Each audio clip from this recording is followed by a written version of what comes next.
All right, guys, we are back with part 2 of our episode with John D. It was a lot of fun recording with John. Got into a lot of great conversations and some deep topics as well. So hopefully you guys enjoyed part 1 and are ready to jump right back in for part 2. Let's get to it.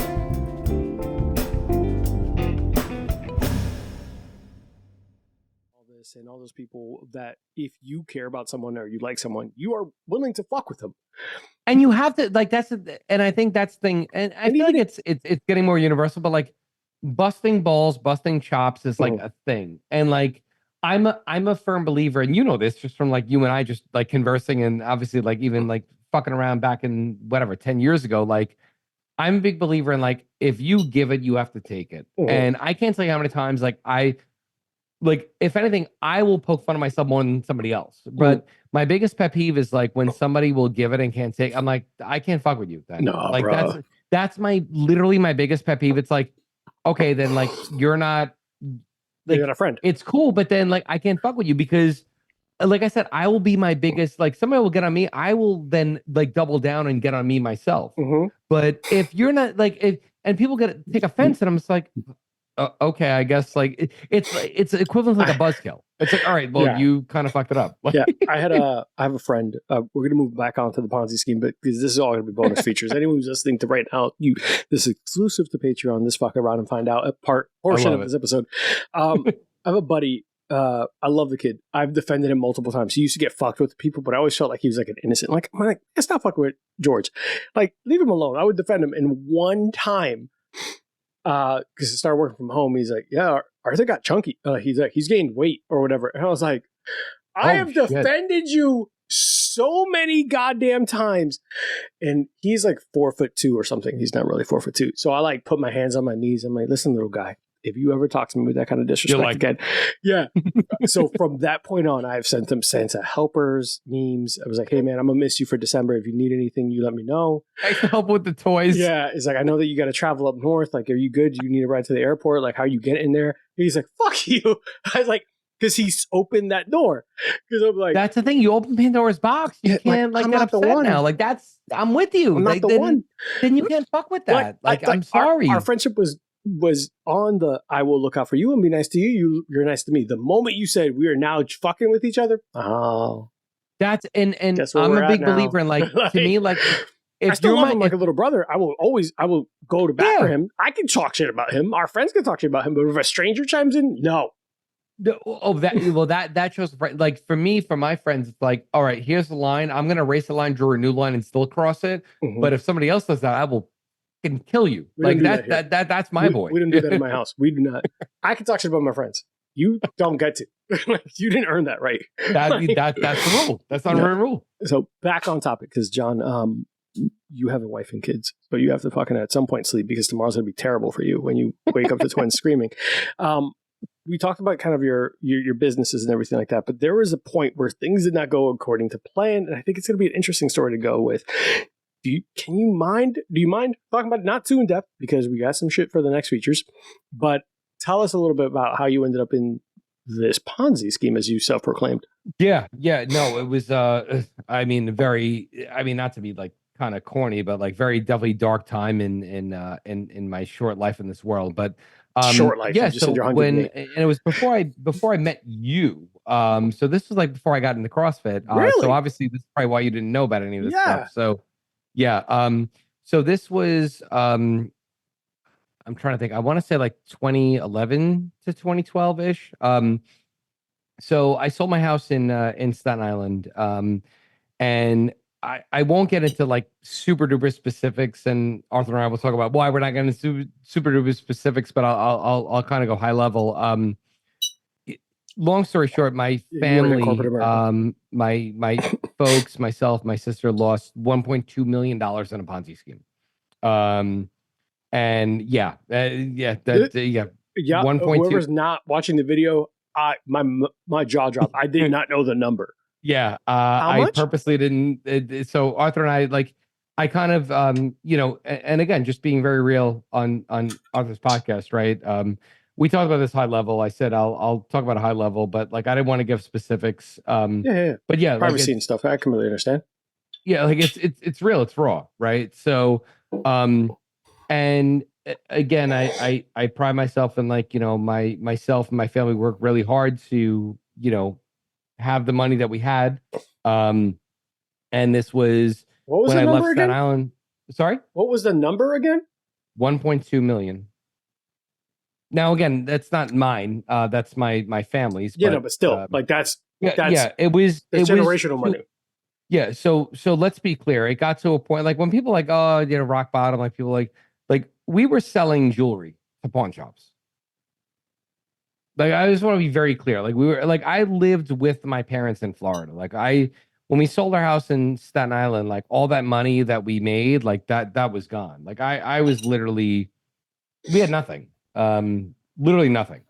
Yeah. So yeah, it's emotional to talk about, but I referenced earlier about when we were talking about COVID, like the word resiliency, and again, I'm not a big like pat myself on the back person because I think that comes off cocky, but um, you know, how to dust myself off, be a big boy, and figure it out, Yeah. right? So I'll never forget this. I sold all my jewelry and got $5,600 to a pawn shop. I shouldn't say a pawn shop. It was a jewelry shop that gold was trading a lot, and started like building myself back up. And nobody, Arthur included, didn't know this, and not because I was trying to be prideful. It's just like whatever. It's like it's our journey, and we built ourselves back up. I took a good job at a good company in Orlando.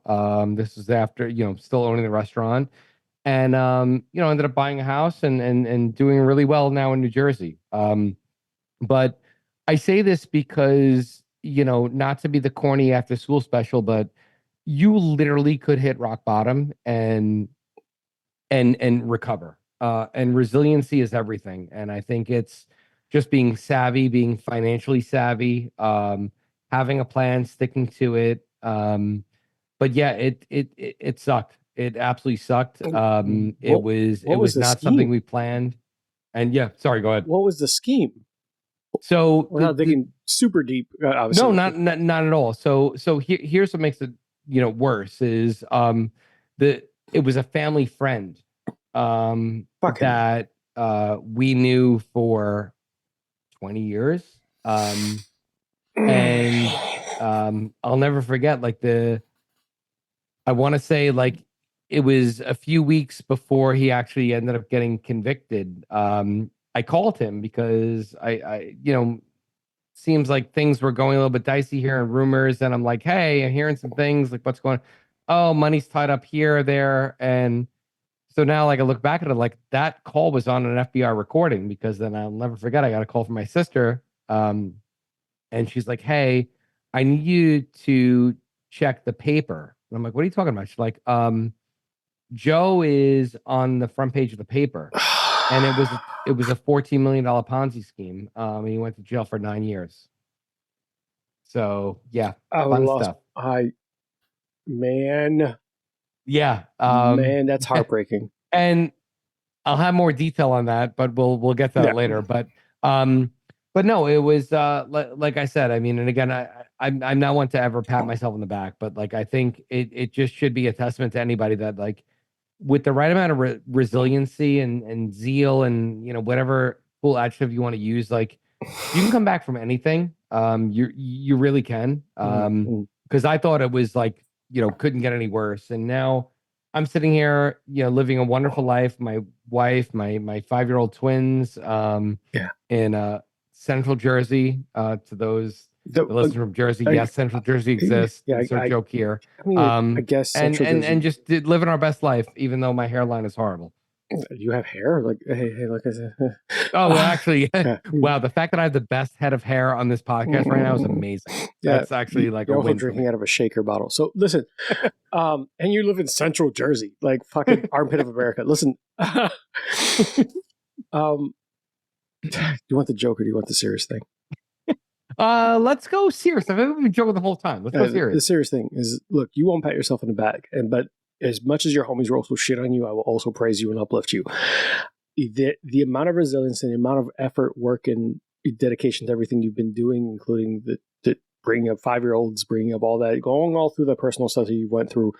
I didn't know about this part of it, but I knew the other aspects of personal life that I will never bring up on a podcast. That's your business, not mine. Appreciate you. I think that like I could tell from the beginning, part of the reason why I loved you and Lauren was the fact that you were the type of people that regardless of however life was going, you wore a smile on your face, you fucking were in the moment, and you were in focused. There was never a doubt in my mind that whatever you might have gone through, you were going to fucking push through. You won't give yourself a pat on the back, but that is world breaking for a lot of people. And you decided, okay, it broke this world. I'll make a new one. And moved on. And that's the thing. And you know what? To be very, and I appreciate you being private, but let's be real with your listeners, right? So I referenced I have 2 kids. So and I'm always happy to be an outlet to anybody for this, but like fertility is something that nobody wants to talk about, especially on the male side of things. So my wife and I had tremendous struggles having children. It was something that we always wanted. And you know, my wife, like God bless her, like the warrior that she is, like you know, talks about this very openly. But my wife had 6 miscarriages before we had our twins. We went through IVF 4 times, I want to say. So you want to talk about like the Ponzi scheme, like cost and everything. Yeah. And you know, in hindsight, you know, it sucked, but I have 2 wonderful miracles. My boy girl twins. After all that, wouldn't change for the world. I'm sure Lauren would say the same thing. So, well, I appreciate Arthur maintaining that privacy because he knows the challenges and the struggles. I think it's okay to voice that and talk about that because it's real, it's raw. Yeah. You know, it's a challenge that people don't want to talk about because it's taboo. And you know, credit to my wife for going through those struggles. But you know, now we're living a you know, wonderful life. And that's what I mean about resiliency. A loud life. It's my favorite word on earth. Yeah. And you know, the potty training sucked, and twins are interesting, but no, it's especially fraternal twins that like it's gonna be 2 different sets of problems. You're not dealing with the same rule book. Like, yeah. And my favorite is when I used to have people so the running joke is if anybody that's listening ever has twins, especially the boy girl, my favorite thing was when somebody would come over and say, are they identical? And I would run this joke to the wall. I said, yes, they are. I'm just waiting for my daughter's penis to come in. So please feel free to take that. It's the best thing in the world. The looks you would get was amazing. But and like, listen, I can't stand you. That's why I love you. And I can't say it's like that's the best. You have to have fun. I'm not with mad at it. I'm not. That's what because I would make that. I would hear that joke and go, John. it's and the looks you would get, but like not me. I would laugh and be like, you made this dude feel uncomfortable. Because like you're gonna make stupid questions deserve stupid answers. But to anybody that's listening, like I don't want anybody to ever feel bad for anything I'm saying. Like, yes, Ponzi scheme, like the IVF stuff. No, like, it's never about like that. But my point in saying that is like I think no matter how low you feel, you need to be positive. Like the one thing I've been trying to say to myself a lot, especially during the Ponzi scheme and during all this stuff is, I feel like I live a very blessed life. I have like wonderful friends, like Arthur's is certainly one of them. Although I don't really care for him too much, but like whatever, when he's around, he's average at best. I'm at least entertaining.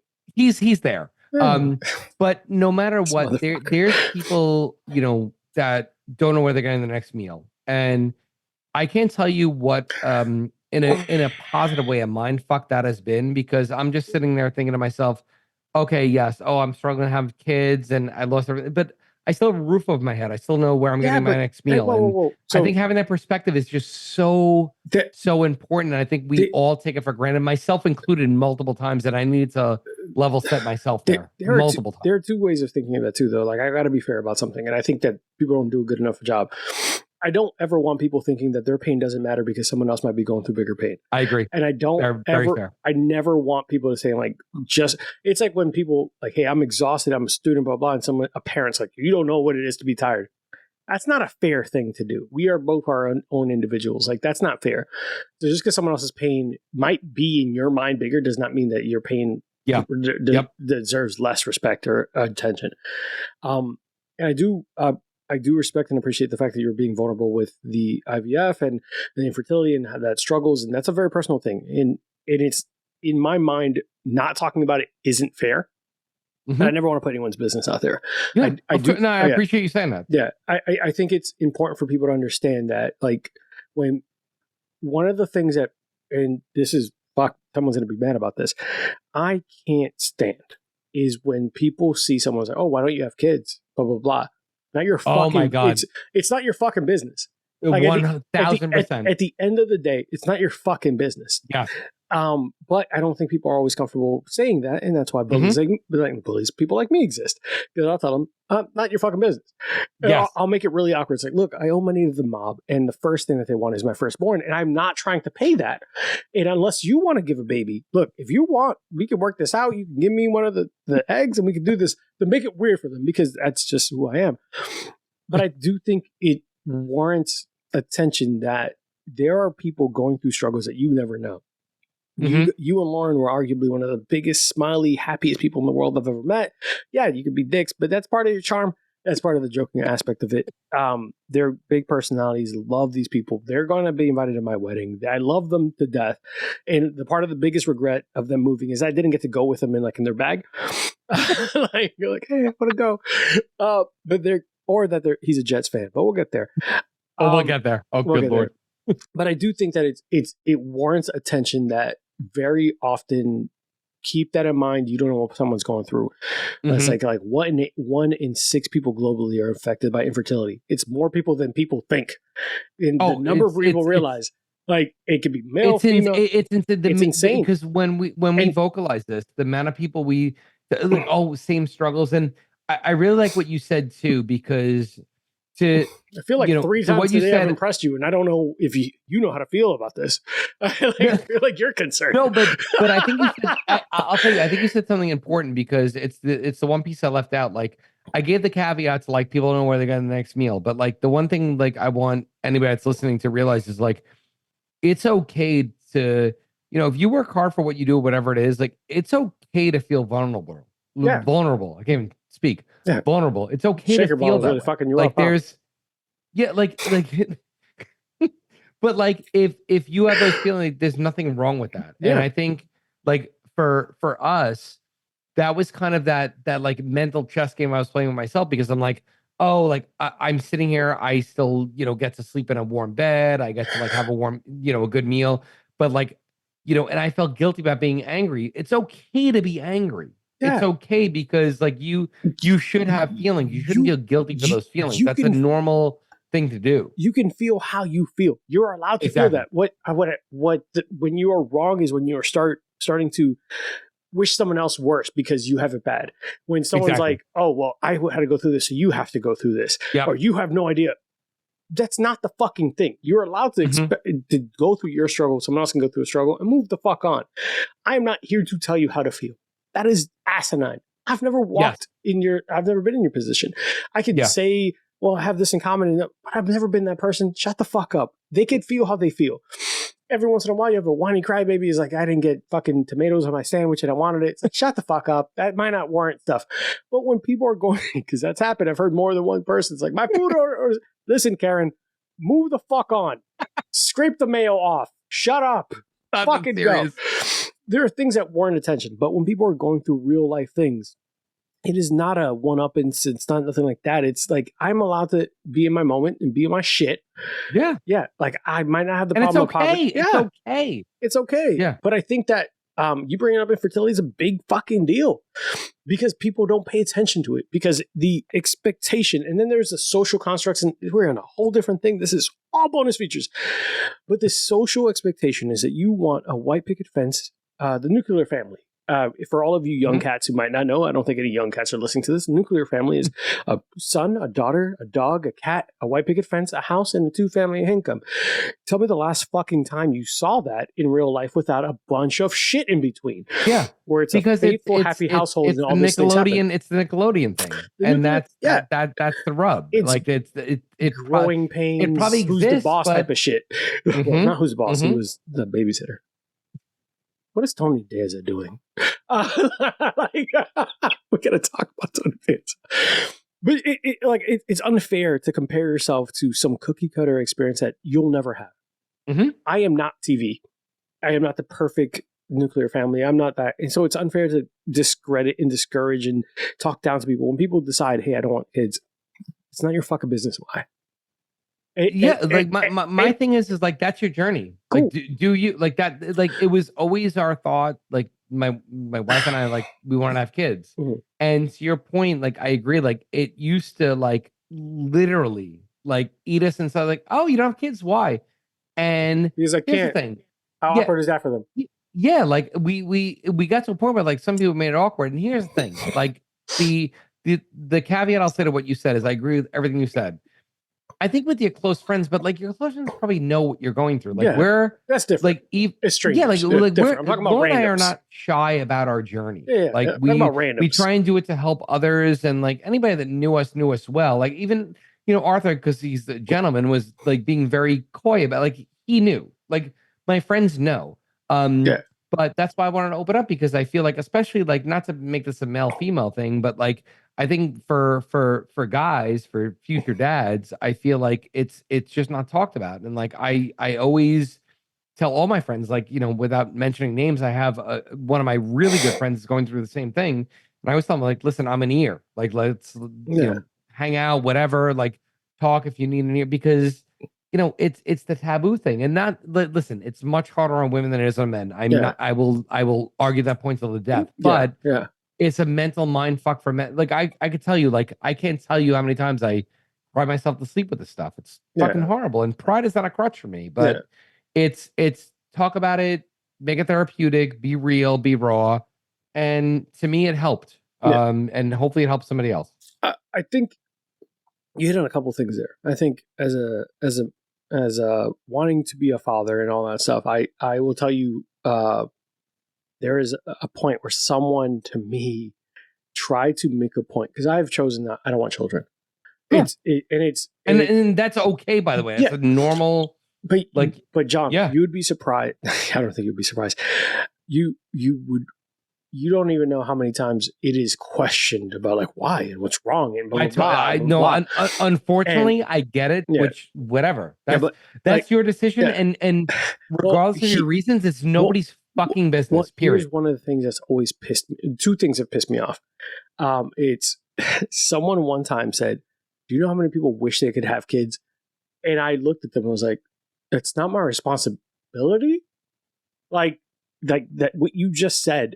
It's like, I'm doing this for America type of thing. Like, I don't know what you think I'm doing. Like, get someone pregnant because someone can't have a kid. It's like, that's not a fair thing. It's like, you know how many people would kill to be you? It's like, I don't know what that means. Like, that's not my responsibility. Well, also, like, that's also a bold assume, because, again, coming from somebody that had struggles, like, and again, I mean this in a negative way, but like, that's assuming that, like, you're this procreation magician too. Like what happens? So, yeah, you're right. I'm gonna go try, and then I don't, and now that's the thing. Like, so But here's the thing: everybody's decision and journey is their decision. Like, so whatever your decision is, like, for what you don't, that's your decision. Like 100%. Again, you and I as friends, like, not that I care.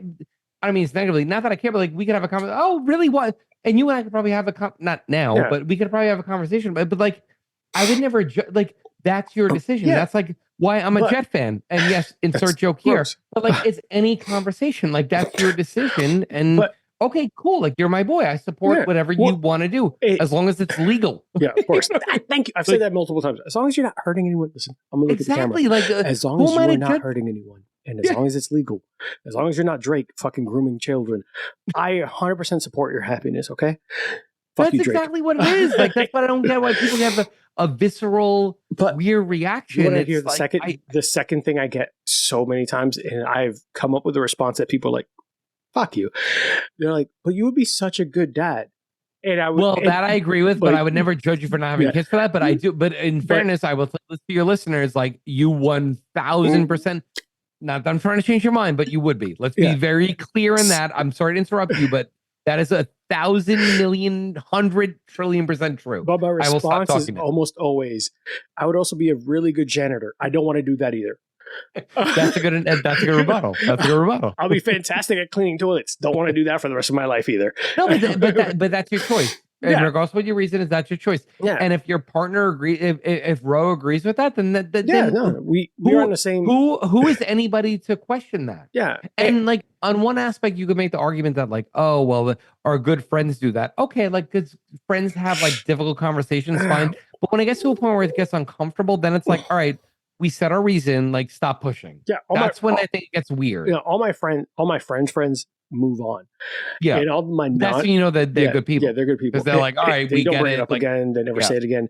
So here's what's funny is that I will make it purposely awkward for people who aren't my friends. I love see, this is why you and I are friends. I fucking love that so much. I'll push that envelope so much so that they can't ask follow-up questions.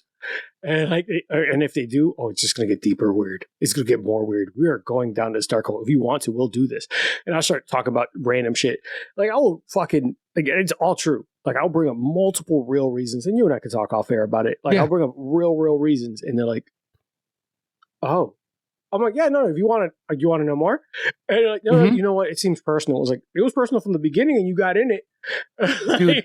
Dude, let me tell you, I did the same. Like I did the same. Like people like, oh, like you'd be a great dad. You don't have kids. I was like, oh well, Lauren's on her 5th miscarriage, so that's probably why. But like, let's talk about it.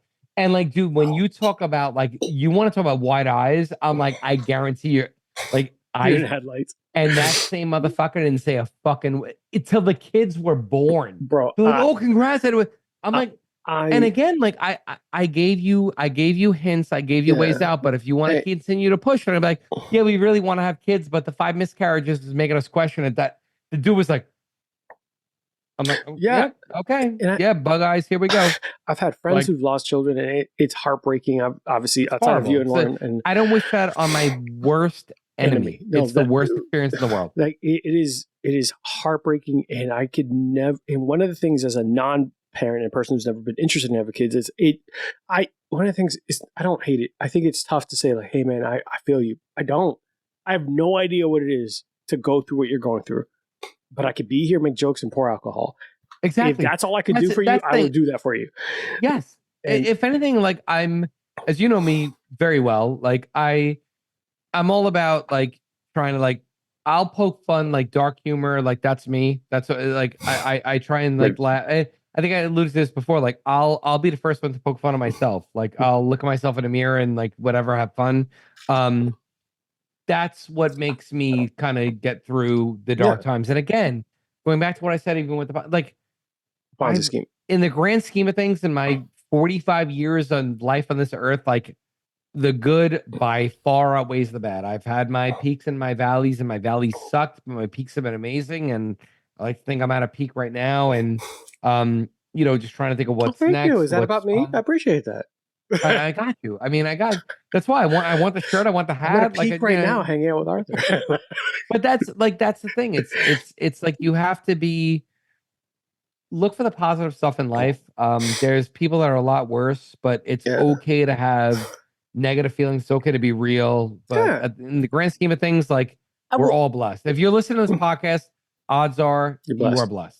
We're gonna move on in a second, but I will say one of the things a good friend of mine, I always bring up my homies. I gotta support the homies.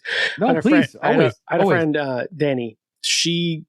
When she first met me, she said she didn't trust me, and I was like, "Why?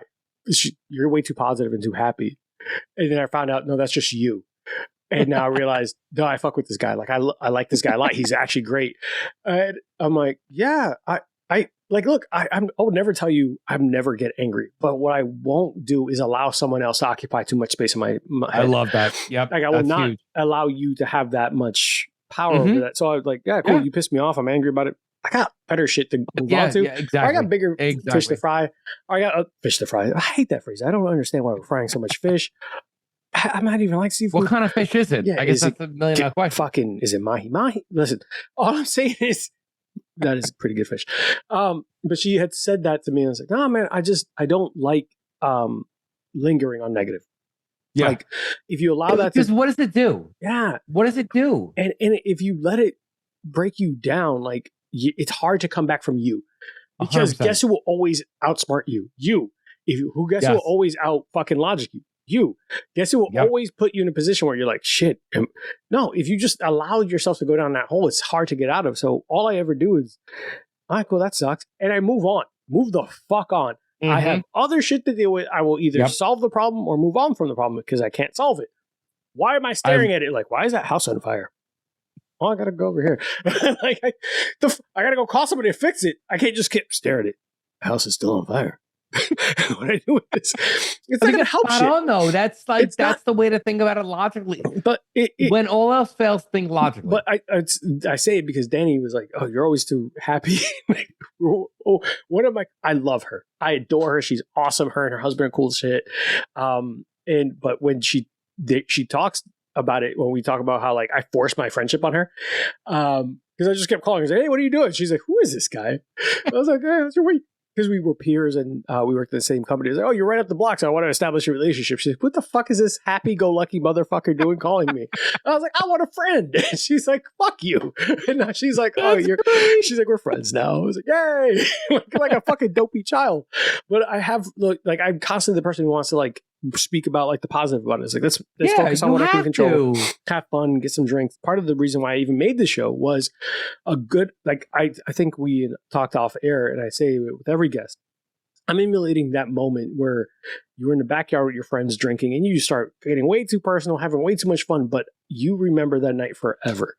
I don't remember the nights I went to a concert because anything like that, like maybe yes or no, but the nights I fucking will linger and I have nostalgia is that night in the back patio with a friend under a fucking like some bullshit tiki torch and drinking out of fucking a solo cup. Let's be clear.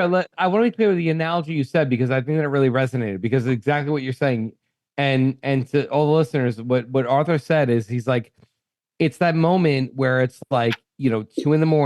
and everybody leaves and you're with those two people that you're like, yeah, this is the conversation. And that hit me because that's the stuff I look forward to. It's like some of the best parts. I was gonna go to bed, but these two people are hanging out, like, bro, pour one more. Let's be real and raw. And like that's what this is. Like that's what I love about this. Yeah, and one of my favorite. It's real, it's raw. It's you don't know where it's going, and in you haven't looked at the clock in 3 hours. Way, you haven't looked at the we're clock. gonna make a left turn and we're gonna make a right turn. We're gonna get a fork in the road, and I love look it. Up, the sun's coming out. Shit. Yes. Yeah. But not a single bit of regret. Not one piece of regret. Like, hey, we need to get the fucking bed. Like the bourbon's on its last shot. Let's do this one shot. It's 4 a.m. Should we go to Denny's? Should we go to Denny's? Grand Slam?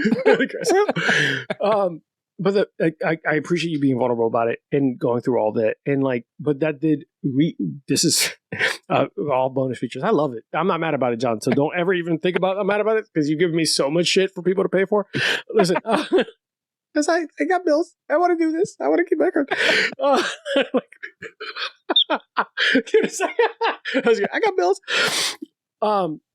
The Ponzi scheme and all that and all this, but you never gave up. You kept moving on. You kept keep on keeping on and doing these businesses and doing these ventures and fucking pushing and did it with a smile on your face and with poor taste in NFL teams. But where you kept doing in poor taste in bananas and fuel efficiency, the fuel efficiency now makes a lot more sense that you're waiting for E.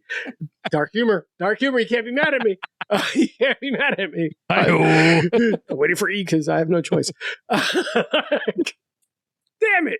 That was awful. It's led you to this new venture, this concept, this idea and project that we're trying to get ahead of a little bit. I'm trying to be on the ground floor.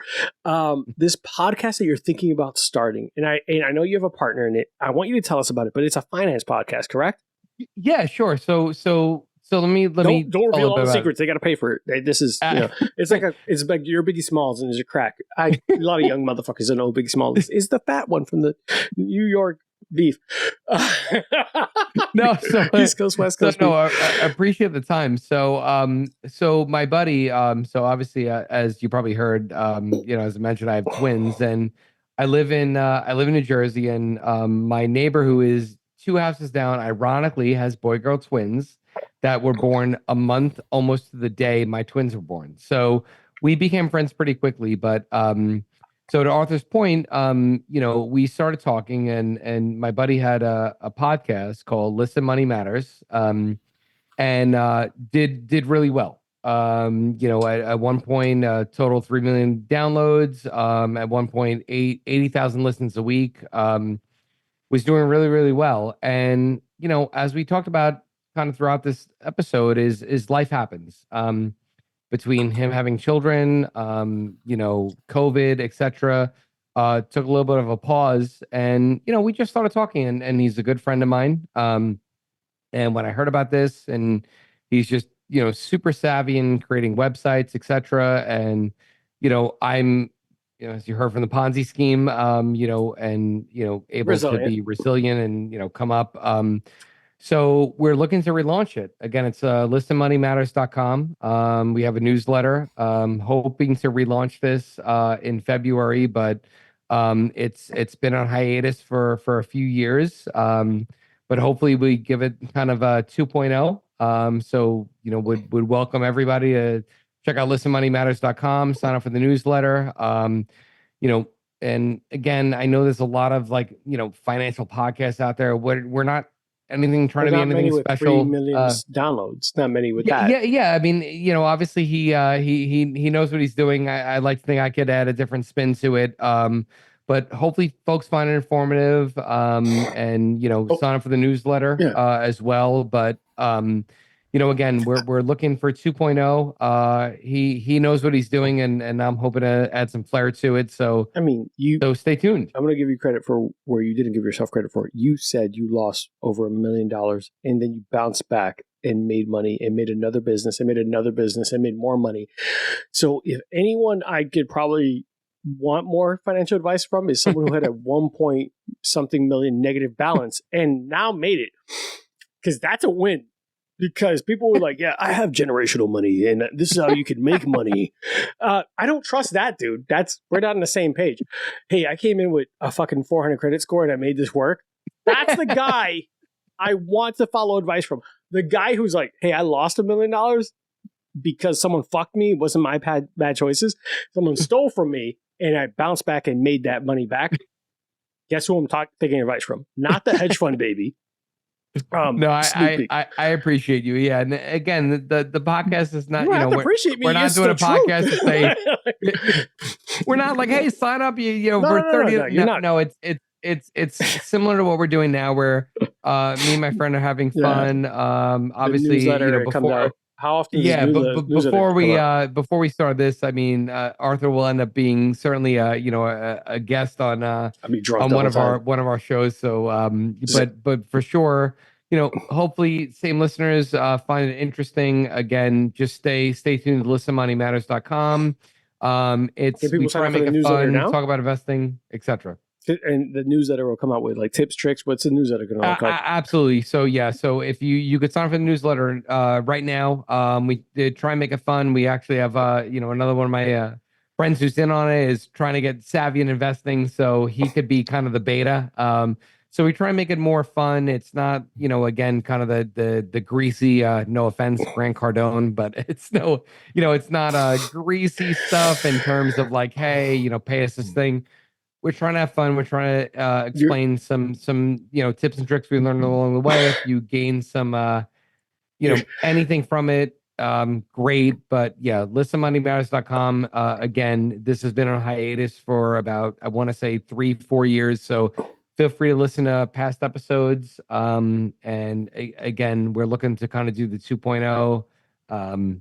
So hopefully we get some listeners here, but you'll hear some stories, some anecdotes, some tips and trades, and go ahead and sign me up for the newsletter. Hopefully it becomes something helpful for others. Send me the newsletter stuff, all that. I'll put it on the show notes. For sure.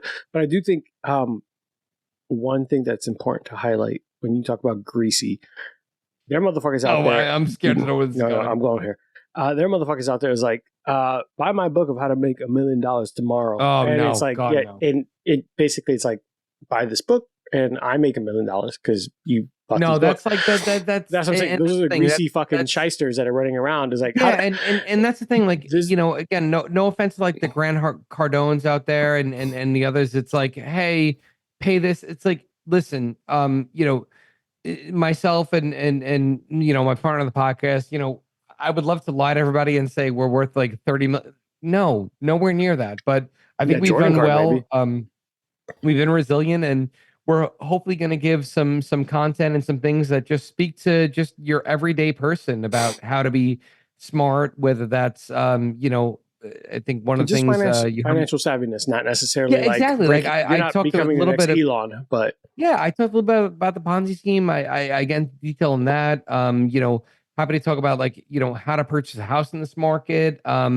Just some things, and again, obviously on the website if there's things you want to hear about. But again, it's just investing for the average person. And again, hopefully you get something out of it.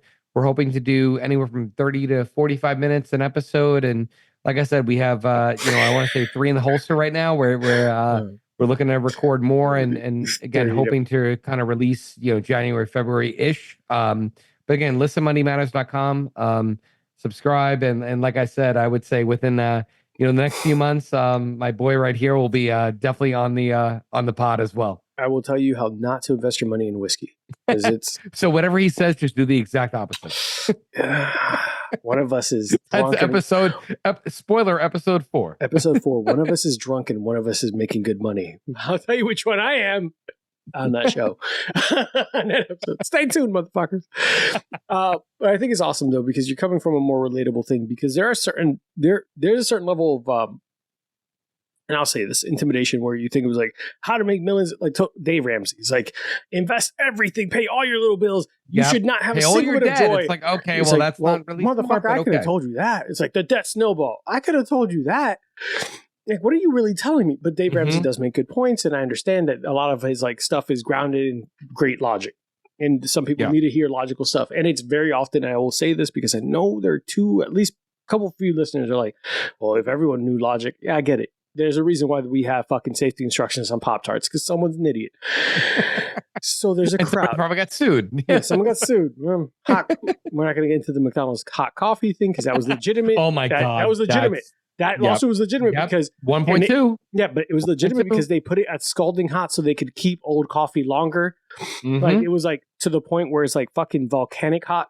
And the person's like, this shouldn't never be this hot. It's like, oh, this person should have known it was hot coffee. Like, not volcanic. Stop. But, media, we're not here for that. That's another day. But there is a certain level of logic, and you're grounded more in like the everyday man, how to find financial success and advice. That's brilliant. I'm not a hedge fund kid.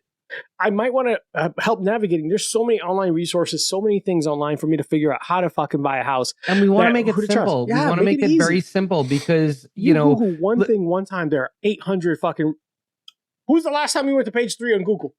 Yeah, and that's the thing. And as you guys, if you guys listen to past episodes, right? Like, this is not a get rich quick scheme thing. This is not that, hey, if you listen to this and you buy this certain crypto. No, that's not the point of this podcast. The point of this podcast is for average people to talk to average people about like, investing 101 and things to do, whether that's, hey, should I buy a house in this market? Right. Is that something, should I rent versus buy? Like, what type of stock should I purchase? Like in this election year, like, that's the type of stuff we want to get into. And also, if you go to Listen Money Matters, like send in your questions. What we want to do is we want to make these podcasts that are helpful for you guys. So there's topics you want to hear about. We're happy to talk through those. So, again, want to make this helpful. That's the whole premise of it for the average person. Yep. I love it. I love every single bit about it because I think the average person doesn't get enough attention. There's always 100%. I think that's the reason for it. And that's why, again, credit to my buddy. I mean, I would love to lie and say I had something to do with it. I mean, he made this 3 million downloads. He made this 80,000 listens a week, like because people valued what he was saying. And I'm just doing my best to kind of come along for the ride because we have similarities and we play well off each other and that's it. So obviously it worked in the past and we're hoping to relaunch it, and like I said, the 2.0 hopefully is bigger and better than ever. Yeah. Between you and the missus, you've made good financial decisions. Yeah, one time you trusted the wrong person. That's not a bad financial decision. That's honestly what it is. And now, again, living. But don't. What are the young kids? They live in our best life, right? I mean, that's honestly what it is. Yeah, but I would never hold that against you. You trusted the wrong person who should have been a good person. That's not on you. That's on them. They're a piece of shit. Yeah, and that's the thing. It's all about, like I said, resiliency. Yeah. That's my word of the year, word of the decade. Pee Wee Herman word of the day, where everyone screams. It's resiliency. Every time you hear that, that's I like I said, my favorite word ever. Guys, every time you heard that word in this episode, you should take a shot, and I will put it in the beginning of the show. You took the joke I was about to say. Oh my God, they'll be hammered in the first hour. One of us is faster at these jokes, John. It's almost like I do this. Listen. All right, guys. So we are not wrapping up, but I do want to get John into bed sooner rather than later. I do want to talk about something that's kind of important, and I don't think we talk about enough. John is also a victim of other things, and there's some stuff going on that I don't think he addresses enough, and it's in the arms of the angel. John is a Jets fan. The New York Football Jets, and hold on, if you didn't hear it. In the arms of the angel. I do need a hug. Are you okay, John? Can I be honest? Like, You have been lying this whole time? I'm ending the episode. Foundation of lies, John. Dude, it's so I'm looking at like. Sorry for anyone who got home. Like, where did we jump from finance to fucking football? One of the defining factors. Wait, give me a second. I want to tell him why. John is a diehard Jets fan. There are more TV appearances of John on the screen than the Jets have scored touchdowns. Like, this is not a joke. John is almost always in the front when they finally do score a touchdown. He's like, oh, you could see him on television. Let's have some fun. So one of the biggest defining things about John is he is a diehard, bad taste in teams football fan, and John. Yeah, that's accurate. How are you? You can see how depressed I am. For those that are watching this. Let's see if we can get it. No, that's a bunch of glare. Oh, you are right there. Send me that picture. That's me. Sad. Just depressed. He is sad. He is. So if you watch on any Jet game, that's me. So little fun fact about your boy here. I've been going to games since I was 5 years old. I've been in the front end zone since I've been 5 years old. I am pompous about three things on this planet. That is going to football games live, Italian food, and pizza. Yes, they are two separate things, by the way. Yes, they are. I see your look in the face. They're two separate things. I know they're two separate things, but that's another episode. Yeah, we're not here. That's another episode. Time. Yeah, they're two separate things. Okay. But I'm not okay. Teams. And the best way I could describe the Jets, just as a fan since I was born, is you could have this awesome recipe, right? That you do the recipe and you read all the reviews and it's like 5 out of 5 and you put it in the oven. And here's the Jets in a nutshell. The oven explodes. And we'll figure it out, whatever. And not only does the oven explode, but what happens is then you're like, we take out of the oven, but the house then also burns down. And then the house burns down and you find out that, by the way, you also lost your job. And then you find out that the cars actually took on fire too. That's the New York Jets. The New York Jets, I also heard an analogy the other day that, like, the difference with the Jets is, I'm going to butcher the analogy. I forget basically the Jets will always fuck you. That's the analogy. I forget what the comparison was, but the Jets will always fuck you. And it's like taxes? Let's go with that. Because I forget the analogy, but let's go with taxes. But it's been, every time you think that they're going to do something right, they get screwed. And it's been horrible. And I don't have, maybe I'll send Arthur a picture if he wants to post it. But yeah, please do. I'm all about regret. I don't say like paying it forward. I'm regretting it forward. So my son just turned 5. And his whole room is Jets and he's all about the Jets. And my dad did it to me. I love my son, but also fuck him. He's going to have to live the same amount of shit that I live. And I'm going to give him an out when he's like 13, 14, but like, fuck him. If I have to deal with the shit, he's dealing with the shit. I just said his whole room is jets. He's got a jet fat head. Like, yeah. We're not supposed to keep fucking like handing down our trauma. Arthur, I'm regretting it forward. I'm not paying it forward. I'm regretting it forward. Regretting it forward. Hashtag regretting it forward. We have never had. I've never heard regretting it forward. Listen, trademark that shit. I'll pay this. No, I'm regretting it forward. It was bestowed onto me. Fuck him. He's gonna live the same miserable, shitty sports life that I live as a Jets fan. Forward. Although the Knicks look really, really, really good. They always Jets fan, a Knicks fan, and a Syracuse fan. He's gonna live that. I don't even know. I'm just gonna hashtag it, regretting it forward in our messages between you and I. Yes, please regret it forward. Because I'm not gonna remember this tomorrow. And in fairness, team, he did just. It says Arthur. He did just texted me, so I just wanted. I'm not. So it wasn't like, oh, he's saying it for the. No, it wasn't for the pod. He literally texted it to me. Yeah, so, yeah. We're getting it forward. So you go to every single game religiously. You don't miss. I've been going to every game since 1984. Motherfucker. Yeah, that's a now lot. You know of why hurt. I have this hairline, that's dude. A lot now of you hurt. know. Like, you keep. I need a fucking hug, bro. You like every time it's like you end up like falling on a doorknob and you're like, he'll change. Well, what is going on with you? Like, dude, that's why I'm saying. That's why I'm depressed. I need a hug. Humor. Too much dark humor for this episode. Like, he'll change. Nothing. Listen, the Jets are a shitty organization.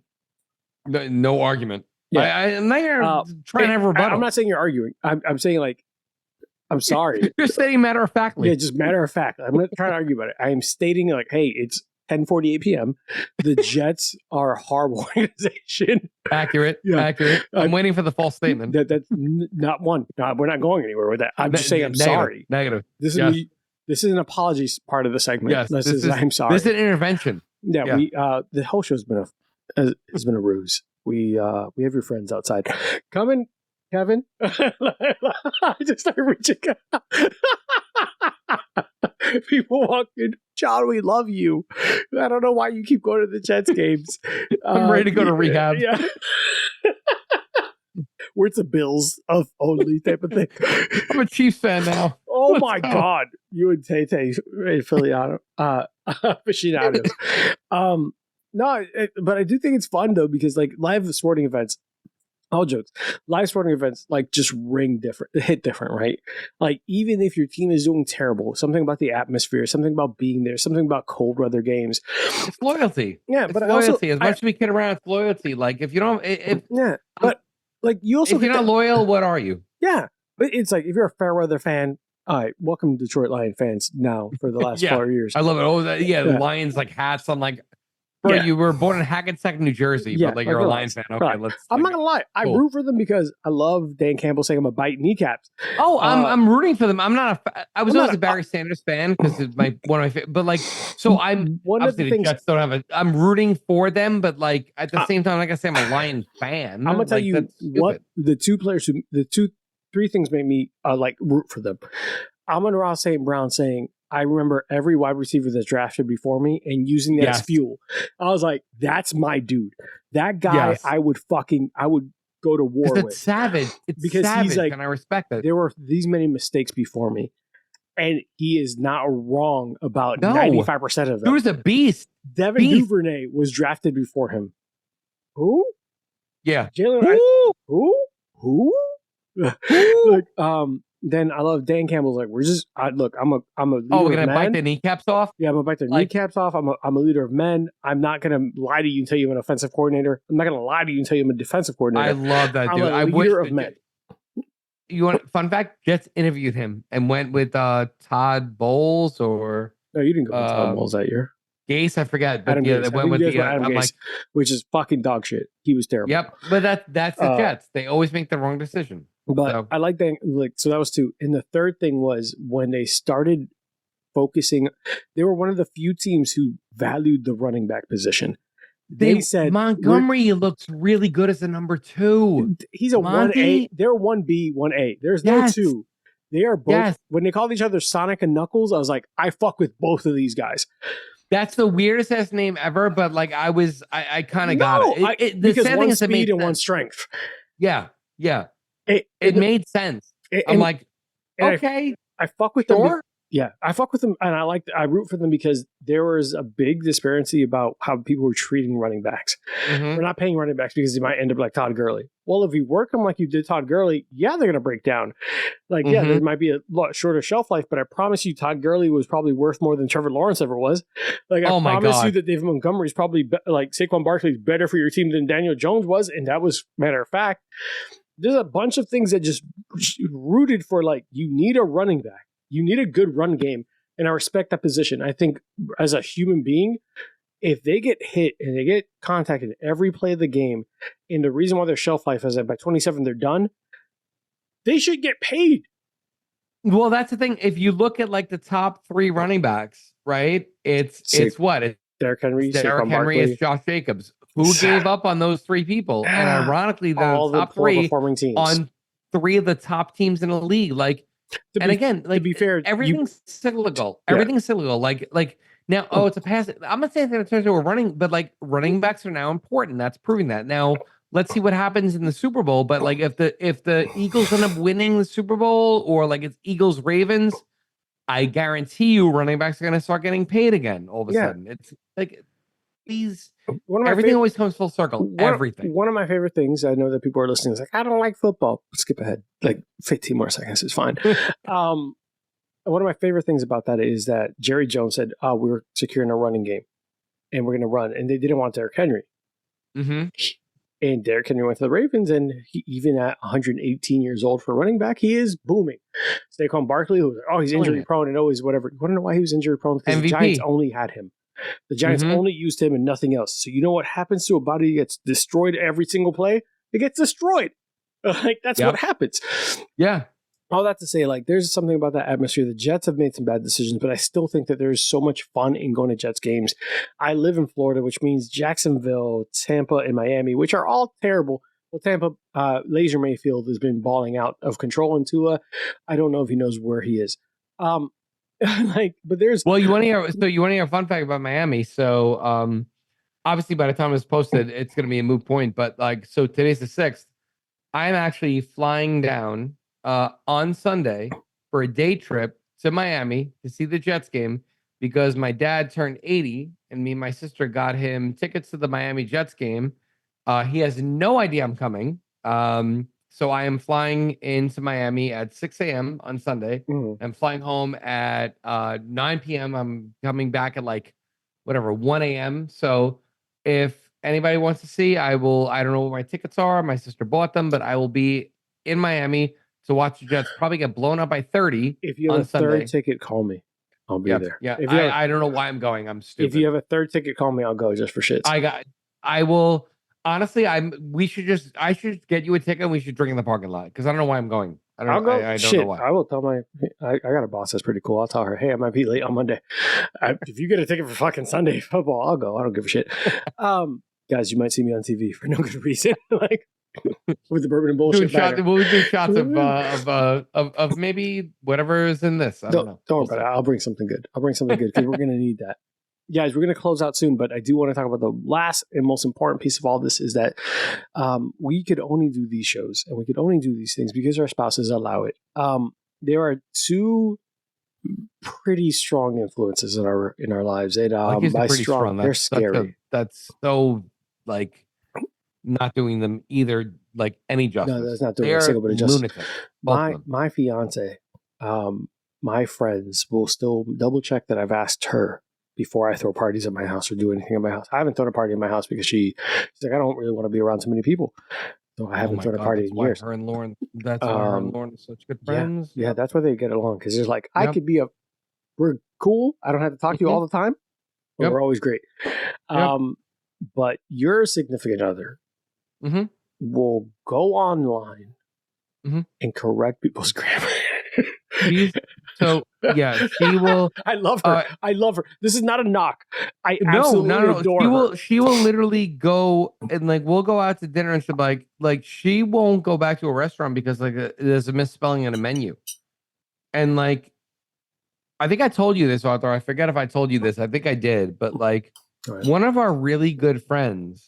And by the way, yeah, you told me this. Go on. I did tell you this, right? So this is the God's honest truth. One of our really good friends, and I thought he was kidding until he showed me this. Talking to the Jet game, and I don't know how it came up, but he's like, "Hey, by the way, just so you know, I have Lauren on my phone as angry lady," and I'm like, "Wait, what?" And he literally showed it to me. And mind you, this is like 18 months ago. So like, you know, like people try and be funny, whatever, you know, to this day, this is, I'm looking at the, like, what is it? December 6th, 2024. Yeah. This had to be like 2023, 20. To this day, he has her in the phone as angry lady. He showed it to her. The best part is you with the what the fuck is it? He's like, that's amazing. I'm like, bitch, are you out of your mind? Like, he like I would never call your wife that. I'm scared of that lady. What did you call her? Oh, could you edit that out? Shit. Please edit that out. Please, for the love of God, edit that out. Jesus I will be Christ. killed. What is 226? Oh, God damn it. You're going to get us both killed. 1057, 12:6, edit that. Oh, God. No, but what is wrong with you, John? She will fucking, she's a goddamn lunatic and will murder me in a second. As will Ro. So Ro, love you, girl. You're my favorite person on earth. Could you make sure that stays in? No, that'll stay in. That'll stay in. Okay. All the positive things we've said about both those women are staying in. I might actually highlight those on the. I want to say a story about the last time we connected in person. So I think you'll remember this, but you may not at the moment know where we're going with this. Okay. So I'm scared I'm gonna drink. This is the last time. So it was before the kids were born. So this was in trying to think. I want to say 2018. Laura and I went to Orlando because again we lived there 5 years. Whatever. I wanted to come back, and I haven't seen Arthur and Ro in a minute. So we're at breakfast, and I was like, "Hey, we're going to Cooper's Hawk, which is like was our spot. I love that place. Hey, I'm in town going to." He's like, and by the way, this is unfortunately as much as I hate to give it to him, this is a compliment to him. And so I'm curious if you remember this, but I was like, "Hey, going to Cooper's Hawk tonight," and Arthur was like, "Hey, listen, got plan like I may have plans. Let me see what I could do." It was as close to verbatim as I can remember. I was like, "Bitch, I haven't seen you in 4 fucking years. Cancel the plans, figure the shit out." I like on my kid's life within 15 seconds, like, "You're right. I'll see you tonight." I don't know if you remember that. Yeah, I do. And credit to this dude because like literally like I was kind of half kidding, half serious. Like, listen, he's my boy. If he had plans, like whatever, because I don't even think he knew I was coming down. And sure as shit, we had a great time. Went to Cooper's Hawk. We ate outside, hung out with them. And this was in 2018, early 2019. Before the pandemic, for sure. Yeah. And it was just awesome. And again, credit to this dude. But I'll never forget that text. I mean, we'd have to scroll really far back. But I was like, yeah. I was like, dude, I haven't seen you in like 4. What do you think? Yeah, I'm there. It was like literally not even a hesitation. No. And sure enough, they showed up and we had a great time. Yeah. Rosanna will always be the person that was like, "Hey, this is important to me." She will always support it. Yeah. Like, and we had and to this day, like, well, we communicate on social media. Arthur and I will text here and there, obviously. Again, obviously living in New Jersey and Orlando, I'd love to lie and say like we get together all the time, but like it's one of those things. Like I think Arthur would agree. Like as much as we had fun busting each other's chops on this, Arthur's one of those dudes where like I could just text and not talk to him for 3 years, and like we could just communicate. Like we did this, I want to say like a few months ago. Like you and I were just going back and forth on like friends, Facebook man. Messenger, and then like and that's how somebody's real. And like that's the thing that I think another thing to take out of this is like you don't have to talk to everybody every single day for it to be your boy, or your girl, whatever, your friend. Arthur I consider a really good friend, and literally we could end this podcast and this won't be the case, but hypothetically, if I don't talk to him for 8-9 months, I could just text him tomorrow and we could just like hook up like it's normal. And that's the beauty of friendship, honestly. Yeah. Not to be after school special, but that's the beauty of friendship.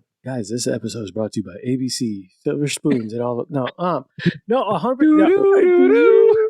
The more you know. God damn it, Jinx, you owe me soda. Listen, no, he's right though. Like our significant others, as much as we talk about them as being scary or whatever, they are scary as shit. They're fantastic human beings, and they also do appreciate that friendship. And I think they've also, not that I know for a fact they've built their own friendships. When I told her I was doing this show with John today, she was like, "Yeah, absolutely do that. Fucking, I like him." I love her. It was not one of those like, "But it's Friday and I don't get to see you." It was like, John. Well, that's fine. Yeah, go tell me I said hi. Like, I want to hear it as soon as it's over. It's like, I want to hear about that. Tell me how it is. Like, what are you guys going to talk about? And I told her kind of give or take. She's like, oh, that'll be good. That'll be fun. That'll be a good episode. She's like, are you having, when we took our break, she's like, are you having fun? I was like, yeah, it's John. I'm always having fun. He's like, no, just fucking, I'm dealing with it. Fucking miserable. Fucking everybody keeps talking about Jersey and how it's great. Fucking liar. I love when I'm talking shit. It's like a deeper voice. Hey, no, it's just fucking like, fuck. You're getting your Italian in you. Yeah, why is that a different persona? Why is full of shit me a different voice? So you know it's like a different character on this. Like, hey guys. No, but our significant others, I don't think either one of us would be where we are without them. 100,000%. And it's not a kiss ass thing. I might not even send this to them. Not at all. Not at all. It's like, I remember a good, she asked me at some point, because one of the running jokes about me is that I used to be a hoe and used to not really care about things. Like I said, when making poor decisions was me drinking and then going to get Wendy's at 3 a.m. That was the furthest I was planning out life. Poor decision. I'm just saying it. I'm just saying that, well, it is when that's the only plan you have for the week. It's like, I'm getting drunk. I'm going to get Wendy's. They have the fucking Baconator on sale. No, like, it's stupid. That sounds like a good idea right now. But it is. It's a great deal. My fiance, before I met her, I had made changes in my existence. I said, oh, I want to focus on my health. That's when John met me. I started fucking losing. Like, well, you met me a year after I made the decision. I was like 260 pounds and dropped down to 220 when you met me. And I was like, yeah, what's up, guys? So chunky me, same personality. Fucking thick me was breathing heavy, looking at nuggets. Like, are you going to eat that nugget? But that's my joke about me, no one else. But I say that to say that my fiance, through that, when I've made those choices in my life and became who I wanted to be, everything I said I want to do, she's like, let's do it. She's like, I will. She is like a fucking pit bull. She's like, that's what we're doing. If that's what the goal is, we're doing it. If that's the plan, we're doing it. If we got it. And she's as hardworking, not harder working than me. She will do whatever she needs to get where she needs to be. And I adore that about her. Mm-hmm. People are like, that's is it because she's gorgeous and has a big butt? No. That's a plus. The fact of the matter is, I could never be with someone who's not driven and motivated and someone who's going to push me. If she is going to sit there complacently, let me slack, like being around her makes me want to be better. I love that. I know that this is kind of a seems like a kiss-assy thing, but I think that both of us have that in common, where both of our significant others have this fucking drive, but also this aura about them. Like, you can't be complacent around them. And I don't think that gets enough credit when you think about like motivating factors for just people in relationships. Like, there's a point where I was happy. And there's nothing wrong with it. I will tell people that this was probably the simplest time in my life. I had one chair, a big screen TV, and a dog bed, and a video game system, and that was great. That was fucking Eden for me. That was great. That was like it. Like, you could write a Bible fucking verse about it. Like, and this man was happy on the seventh day. I was great. And when I met her, and I started changing shit, but when I met her, I was like, I want more because she deserves more. Not because she asked for more. Mm-hmm. She will never ask for more, but because she deserves more. Yep. And my friends and people will be like, oh, like, they'll be afraid, or she's a little scary, intimidating. And it's not like an intimidation factor, but I think the fact that she is not willing to let me accept less is fucking awesome. And I think your lady and my lady have that in common. Where it's like, no, you deserve better about us. Yep. It's like, okay, girl. Because then it makes you strive for more, and it motivates you to push even harder than you thought for your boundary. Because to your point, it's like, I'm good now. It's like, no, you could do better. It's like, you know what? Yeah, fuck it, I can. Yeah. and that helps you. And absolutely. And 100%. There's a discerning difference between someone who wants more because they want you to change or want to because they want something from you, and someone's like, you deserve more because I know the person I love deserves more. Yep. And there's the last joke I'll make because we're closing out soon is when people are like, hey, why does a chill dude like end up like dating an angry aggressive person? I was like, because I'm not going to tell the waitress I ordered French fries, not mashed potatoes. She's gonna send the food back. like it's good. So we get ketchup. We're good with ketchup. Oh no! I'm allergic to shellfish. Not boo. That's fine. I'll eat around the shrimp. Do you have an EpiPen? Like just for reasons. Don't worry about it. It's cool. Meanwhile, my fiance is like, when we're at Kobe's Steakhouse, she's like, he's allergic to shellfish. Get that fucking put his shit to the side. She's like, you want to die? Like, I was like, no, I don't want to die. But I feel like you don't have to yell at the man. He's doing it like. She's like, fuck him and his feelings. I need you not to die. Fair. All fair. Like, I don't want to die either. I guess someone has to stand up for us.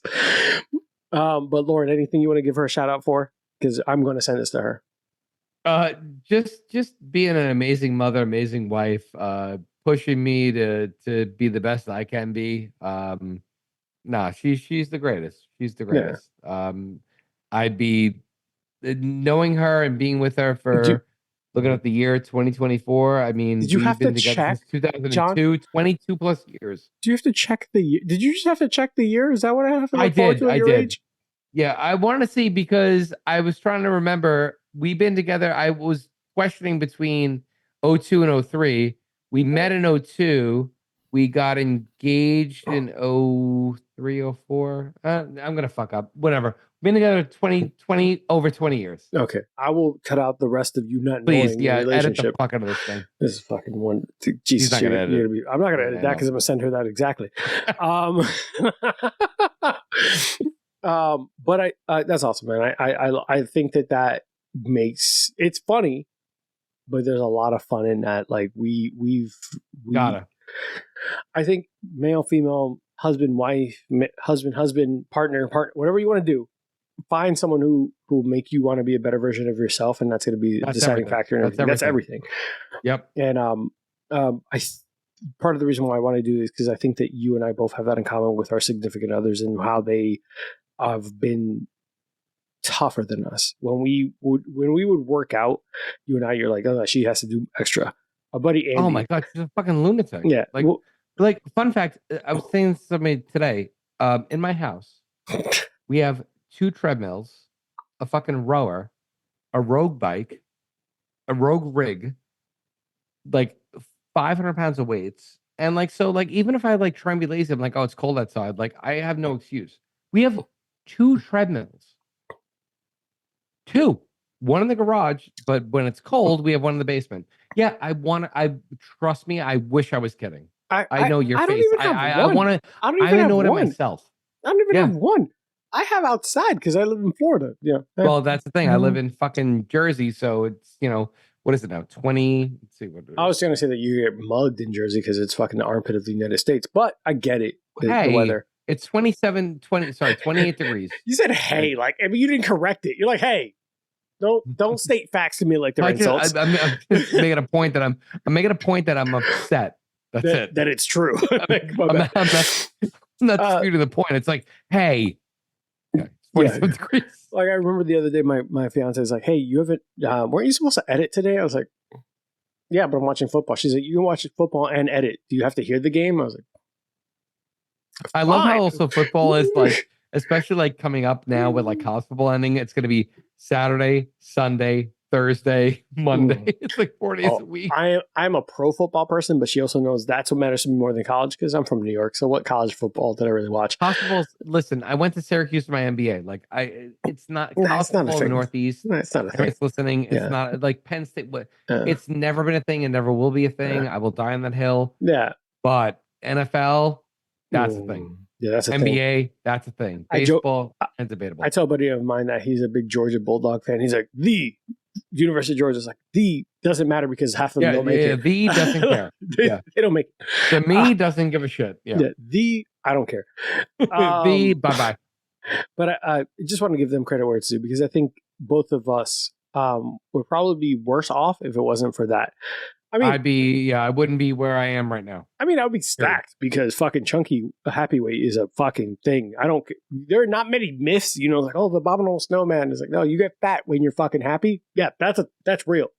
We'd be jolly. Like Loch Ness monster, not real. Me getting fat because my fucking fiance is gorgeous and cooked meals like it's fucking going to his house. She's feeding a family at 17. Yeah, I am ecstatic to be alive every day. It's like, this is great. It's not her fault. I have choices. That's why my New Year's resolution is really on point this year. My New Year's resolutions, I asked her once or twice, can you just break up with me? my New Year's resolution is to not wear sweatpants. And I don't know if it's happening. I'm wearing sweatpants right now. Yeah, I need to wear like something with a button on it, and it's not. Yeah, what's happening downstairs is all elastic. Mess. Guys, this is getting long. I love the fact that we're doing this, John. I've had so much fucking fun. Oh my God, I hate to call it, but you have 2 children. And it's 11:12 p.m. Oh my God, it really is 11:12. I told this is we gotta go. Okay, John, where can anyone find you? The podcast, I know you mentioned it, but I want to close out. And any words of wisdom for everyone that's closing? Yeah, so look for us. Keep an eye out. listenmoneymatters.com. We'll, like I said, hoping to launch, I would say late January, early February. Sign up for the newsletter. I'm sure with my buddy, long overdue. Hopefully we'll be making another appearance on here. Would love to shoot the shit with my buddy. Words of wisdom, just always be optimistic. As I said earlier, there's always somebody worse off, no matter how bad things are going, always somebody worse off. Try and be optimistic, and as always, find some good brown water to drink. That's what I'll always say. As long as you're not in Flint, Michigan. Listen, guys, this has been so much goddamn fun. This has been so much goddamn fun. Fucking fix your infrastructure, Clint. Fucking beat up your mayor. Listen, do something. I'm so mad for those citizens. I'm not making fun of them. I'm mad that this is still a problem. Not today's show. Guys, thank you for always tuning in. This is a labor of love. If you're enjoying what we're doing, please sign up for the Patreon. It's going to help fund better recording, better fucking video, better goodies. I am doing a giveaway. If you are a Patreon, you will automatically get these glasses, at least one, depending on the dollar amount. If you're doing $25, I will give you 2 glasses. If you want to purchase the glasses, tell me and I'll ship and handle. But I will wash my hands. Don't worry about handling. I'm not gross like that. I will ship these to your home. We have magnets, some giveaways, and things of that nature. Follow us at Bourbon_and_BS, because Instagram won't put me to the top because I curse a lot. Fuck you, IG. Who's in charge of IG now? Is that the Musk dude, or is that just X or Twitter? I think it's not Musk. I don't think. No, it's not him yet. It's Zuck. It's Zuck. It's still Zuck. It's not X. It's still Zuck. So Zuck does not tolerate my cursing. But guys, I really do appreciate it. Zuck. Fuck Zuck. Fuck. No, sorry. Let's not do that for my show. I've just got here. Fuck me sideways. Listen. All jokes aside, I do appreciate all the support. We've had a lot of contributors. We've had a lot of sponsors. Support those who support us. Give a shout out to moneymatters.com and everything that we're going to put in the show notes. I might not have said the right name, but I've been drinking, so fuck you, John. So we will put that on the show notes and make sure that you get the credit where it's due. Keep an eye out for that. That's coming soon, and hopefully we can continue to work and collaborate with them and support them. I will be the drunk person telling you what you shouldn't do with your money, which is buy more whiskey. And guys, appreciate, love it. Keep liking, subscribing. We've seen a big influx. People seem to really positively respond to our support local segments. So shouts to all the upcoming episodes and everyone we look forward to working with in the future. And as always, drink responsibly. Don't text your ex. Avoid Amazon One Click Buy. And I know it's the holidays, but for real, look at me. We're going to zoom in. Hey, my big pimple. Don't talk to your ex. They're an ex for a reason. Stop it. They're not the option. All right, bye, guys. Take care and be safe. Hey, guys. Today's episode was brought to you by Burn Termite and Pest Control. I first met Joe Byrne on Full Frontal Nerdity Show and decided to give his company a try. They have been the best pest service I've ever had. From flexible scheduling, attention to detail, fair pricing, and everything you love about a small business, I highly recommend Joe Byrne and Byrne Termite and Pest Control. It's a family-owned and operated business with over 30 years of experience in termite and pest. You can reach Byrne Termite and Pest Control at 321-297-7985. Once again, 321-297-7985. And let them know Bourbon and Bullshit sent you. Thanks, guys. See you next time.